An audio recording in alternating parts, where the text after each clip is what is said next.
Gentlemen, so I'll get right to it. We are collected here, and Vera's work focuses on issues of mass incarceration. It strikes me, and it's something I'd want to hear from the two of you on, that part of the reason that this problem is so difficult is because of the perceptions that people have about it. I think there are two perceptions. The first is that the only way to keep our streets safe is by locking up as many people as possible. And I think that the second has to do with perceptions about who the most dangerous folks are. And so I would love to hear from the two of you. It seems to me that there's a perception that African American and Latin people are disproportionately populating prisons and jails because African American and Latin people are the most criminal, are the most dangerous. That is a perception that may not be shared by the folks in this room. I mean, let's be honest, we're sort of preaching to the choir here, but we all know what happens outside of this room on the platforms, media platforms and political platforms. There is some work in combating that, and I'll start with you, General Holder. You were a judge, you were a deputy attorney general, you were the nation's chief law enforcement officer. Through your Smart on Crime initiatives and other work that you did while you were heading the department, you did a lot of work to change those perceptions. How do we keep the ball moving? How do we make sure that regardless of who runs the next Justice Department or the one after that, that we continue to move forward and not back? Well, I think we have to be honest with ourselves as a nation and understand that the issues that we're dealing with in the criminal justice system are not simply things that we see in the criminal justice system, that they are tied to the film that Nate did so well, these perceptions about people, who people of color are, this whole notion of implicit bias, how that affects judges, how that affects prosecutors, how that affects police officers. There's a U.S. Sentencing Commission study that controls for a whole variety of things that shows that an African American in the federal court system, which I think is the best in our nation, an African American, as compared to his white counterpart facing the same charges, will serve a sentence that's about 20% longer. That is, for me, was a shocking statistic, and I think it really talks about the need for us to look at the larger issues and understand that bias, racism, race consciousness in a negative way is still a part of how we construct our criminal justice system, the priorities that we place, how we view defendants and what we're going to do with them. So this is something that has been long in the making, will not be short in the unraveling, but it is something I think we have to commit ourselves to. You said once that the country doesn't spend enough time talking about race. And you were in public office during a time when, look, we've got access to information all the time. We can communicate with one another, fight with one another, share our opinions instantly. Those opinions aren't always well informed. When we start talking about issues like race, it seems that in the race, the urge to try to get our message out there, that we're battling this other message, which is simply, I'm not really sure the best way of putting it. I think the best way I can describe it is that it's almost as if it's not a good thing. That if you raise the issue, you raise the subject of racism, if you raise the subject of disproportionality in sentencing, or call attention, as Vera does, to how prosecutors sometimes exercise their discretion in more favorable ways to defendants who are white as opposed to defendants of color. It seems that simply sometimes by raising those issues, you're put on the defensive, that we're taken to task for even putting that out there. Why is that? How do the people in this room who care about moving that ball forward, how do we come back? Like, what's the comeback to that? I hear so often that when someone talks about an issue of mass incarceration or disproportionality in sentencing, you hear this notion about folks playing the race card. And so that's almost as if we're on the defensive for raising an issue that should be out there. Well, in 2009, I got a lot of grief for saying that we were a nation of cowards when it came to our willingness to talk about issues of race. And I've often been asked, well, if you had to do that speech over again, would you change that phrase? And I don't think I would, because I think that, we are, as I said in the speech, which everybody should read, it's not, it didn't end with Nation of Cowards. We are quite adept as a nation, as a people, in finding ways not to discuss things racial. And if we're ever going to get to the other side, we've got to be honest with one another. But we also have to give people the space to have these conversations and be willing to have people say things that are inconsistent with what our beliefs are, not see them as racists or whatever you want to call them. There has to be room for a healthy dialogue. And when I hear that stuff about we're playing the race card, it's like, hey man, the race card's been played against my people for like 400 years. What are you talking about?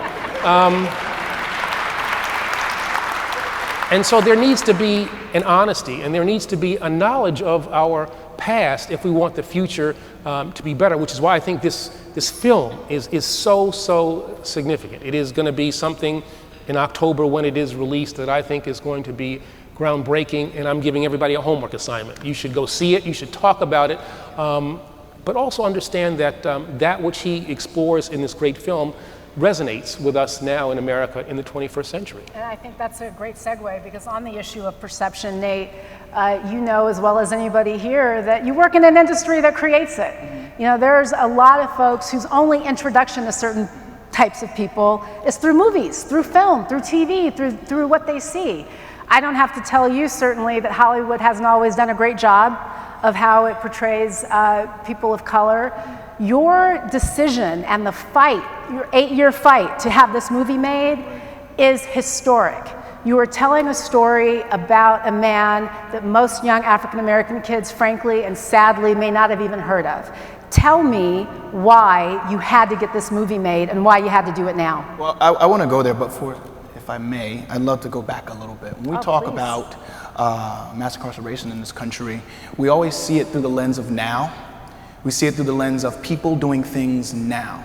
We see it through the lens of statistics about now. But what we fail to do is look to the past for the answers that got us here. We fail to recognize that Reconstruction, convict leasing, which is a form of incarcerating people of color, was the norm, that was the seed for the prison system as we know it right now. The South was at its knees, and it needed a way to fill the void of all of these workers, Texas, that were gone. Right? And so they did that by saying, well, if we criminalize these people, they have no rights anyway. We find a way to get them to work for us again. We play the system against the 13th Amendment, which says there will be no slavery except if you've been convicted of a crime. Then we will be able to populate our fields again, the planter culture, and have these people back in chains. So in convict leasing, not to give you a history lesson, but you have these people who then were vagrancy. They were put into jail and work camps for not having a job. This is in Reconstruction. These were people that were slaves, that were starving themselves. This was the seed of where we are. So with this film, The Birth of a Nation, and I do it so we look back to our past in the spirit of Sankofa, by saying we have to look to our past to get life to move forward. We have to look and say, okay, well, how did we get here? That's the question we're not asking. This mass incarceration thing, when did it start? It's like when you go to a doctor, right? I'm sure there's some doctors in the house. They have they give you the forms. Do you have a history of? Check the box. Why do they do that? Why is it important that they know your history, your parents' history, their parents' history, before they diagnose you? Because they understand that the answers to your ailment now are directly tied to your history and your past. That is the thing, in my opinion, that we have an issue grappling with. Because if we go back to the past and say, what were the issues that got us here? Then all of a sudden, privilege is in question. To what do we owe these people that we've been subjugating for all this time?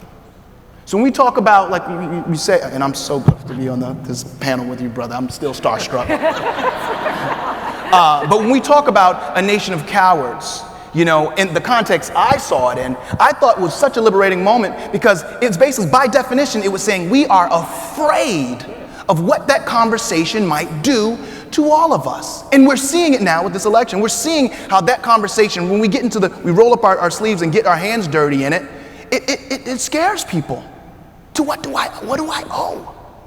If I'm standing under the shade of a tree that I did not plant, and there are others that are being scorned by the sun, but I know that my ancestors had effect on that, do I owe them some of my privilege? When we talk about prison, we talk about how it's broken, but we don't talk about how some people have a benefit from it being broken. We look at it as this thing, this victimized, this stain on America that we wish we could just fix. And then far too often, and it's not happening here, we'll go to these events, we'll talk about race, and then we'll leave, and our philanthropy will be that we talked about race. I had a conversation about race yesterday, man. Oh my goodness. And then we go about our day. But the reality is we are more, I think it's safer to say we are in a position of crisis than it is that we just have an issue. Because if the next 50 years is like the past 50 years, we're in deep trouble. At least people look like me are in deep, deep, deep trouble. So. True.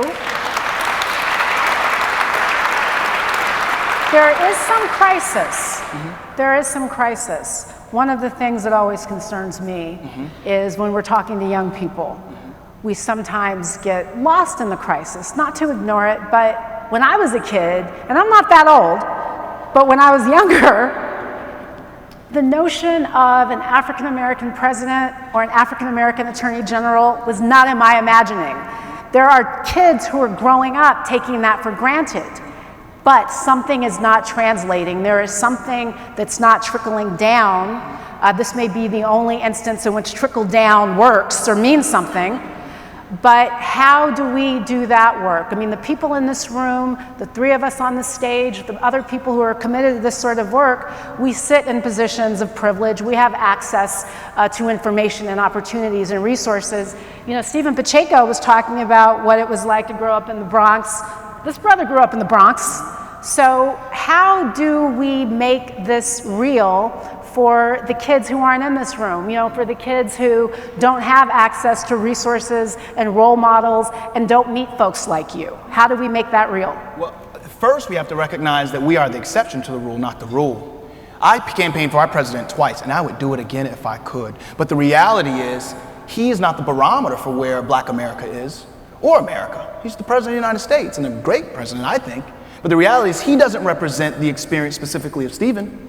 He doesn't represent the experience of me. So we have to be careful when we allow someone to be a symbolic barometer of a thing that we know is much more complex than that one person's position. I think, not to say, it's almost like this. If you know that there's a problem, and you know you can fix that problem by elevating one person, then you elevating that person doesn't always help the rest of the people. It just lets the masses know, or kind of conditions them into believing that they have a scapegoat, that they don't have to deal with the problem because they can point to that one person as someone that has the ability and resources and opportunity of everyone. So I just think that it's dangerous when we look at a person like as a symbol, rather than saying, this is one person, we get that. And he's doing a fine job as a man, as a human being, but we have to take ownership of where the rest of the people that look like him are. Yeah, and I'd say that, I think to build on that, I think we have to acknowledge that this country is in a fundamentally better place than it was, certainly when your film depicts, and even 50 years ago. 50 years ago, the notion that, when the passage of the Voting Rights Act, that there might be a Black president, a Black attorney general, would have been something that almost would have been, unthinkable. And yet here we are, and that's a sign of progress. But it does not mean that because we have a Black president, we've had a Black attorney general, that we are at the place where this country needs to be. Yeah, we've made progress, but there is still a distance that we have to cover. And I think that's part of the honesty that I think we need to engage in as a people. You said something interesting about how we have to give space for the difficult conversations. On the one hand, as you said, it's not a card we're playing, it's a card that's been played when this race card quip comes up.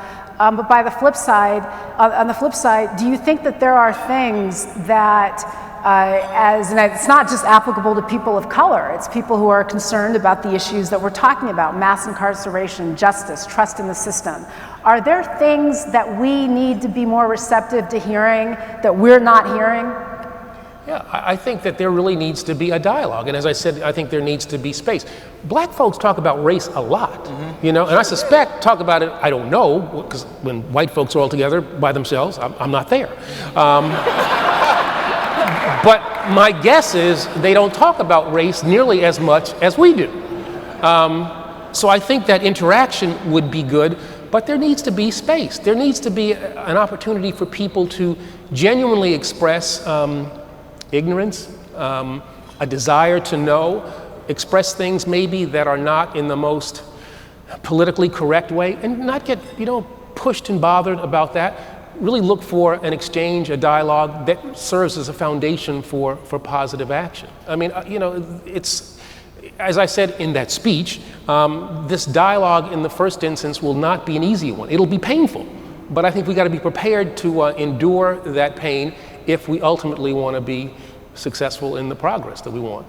With respect to this particular issue, the issue of justice, incarceration, how we treat people who are coming through the system, there is, on the one hand, and again, I think there's a misperception that these two things I'm going to talk about are necessarily at war with one another. I think they need not be. So on the one hand, we are concerned with making sure that all of the participants in that system get a fair shake. On the other hand, the same hand maybe, we're concerned about being safe. I mean, I think that there are people in this room, outside of this room, who sometimes just don't feel safe. We are bombarded with news images, news reports about every international crises, domestic crises, people, just all sorts of things that I think there's a sense of vulnerability at hand now. And how do we shape minds and inform people that locking up a bunch of people who don't look like you is not going to make you safer? Like, there is where the disconnect is. And Nate, going back to your movie and then just sort of how Hollywood creates and shapes these perceptions, maybe this is just too easy a question. How much damage has the movie and TV industry done, do you think, in terms of creating this perception of the unsafe, dangerous African-American Latin man? How much harm has Hollywood done? Because then we have to figure out how many times we all have to go see your movie to make sure that we make up for it. Well, it's a great time to talk about that question because it goes directly to, in my opinion, one person, D.W. Griffith. D.W. Griffith was a filmmaker, and he made a film in a time where movies were magic. Anyone experienced virtual reality in the room? Like, there's this new medium, I know you have. Brad's like, absolutely, I'm creating it. But it's this like magic. Microsoft, ladies and gentlemen. Microsoft. But literally, it's a magical experience. Your brain is trying to process what's happening because it's so outside of the norm, it's so foreign. This is what happened in 1915 when D.W. Griffith put together a film. And there were people that crowded into theaters to see something that they thought was really happening. They thought it was real because they saw images projected onto a screen. 1915, Reconstruction, the South is on its knees, America's in shambles in so many different ways, and you have this new wave of people in the labor force that are willing to work for nearly nothing to survive. I live in Los Angeles, so I'm gonna let that sink in for a little bit, right? So 1915, as this is happening, as you have this Reconstruction, you have the black poor, the white poor, the planter community, everyone's trying to figure out what to do next. He gave them an option. He said, okay, it's either us or them, right? We can either fall victim to them, because in 1866 was the very first Civil Rights Act, 1875 was the second, 1964 was the third. But in 1866 and in 1875, these Civil Rights Acts were almost identical to the one in 1864. No discrimination. So we saw two senators, the first African American senators from Mississippi, in the Senate. There was a turning of the tide that poor whites saw, and they thought that they would be crushed beneath the feet of the very people they enslaved. And Griffith gave them an opportunity to capitalize on that. And he said, if you embrace this film, white supremacy, as a means of self-preservation, we will win. We'll be on a side that will preserve us, give us posterity forever and ever and ever and ever. And this film come out in the second era of the KKK. The KKK had all but died in 1875. It rose to almost 4 million? And this wasn't just people waiting around to hate and kill black skin. This was a lot of regular Americans that just wanted to see their kids be able to eat. He gave them white supremacy as a tool for self-preservation. And you know what Woodrow Wilson said? I'm sorry, but he said, behold, there rose a great KKK, Ku Klux Klan, a veritable empire of the South to protect the Southern country. This is our president. As the first film, screened in the White House 101 years ago today. So I bring that up to say is in Hollywood, our foundation is sand. We got to break new ground and pour new concrete. That's why I named it The Birth of a Nation. So we can birth a new nation of leadership in film, in politics. So they can see this and say, okay, I admit there was a problem. And another thing, the reality is I didn't make a film that shakes a finger, because the reality is we've all been traumatized. All of us are feeling that trauma. The wound afflicts me as it afflicts any one of, pink face, brown face. We're all being affected by it. But I think that there's a genuine fear that in our hope for progress, that there will be an indictment. That you'll walk out of the film and be like, oh, I'm letting you guys know, anyone that's thinking about it, it's not a film about good black people and bad white people.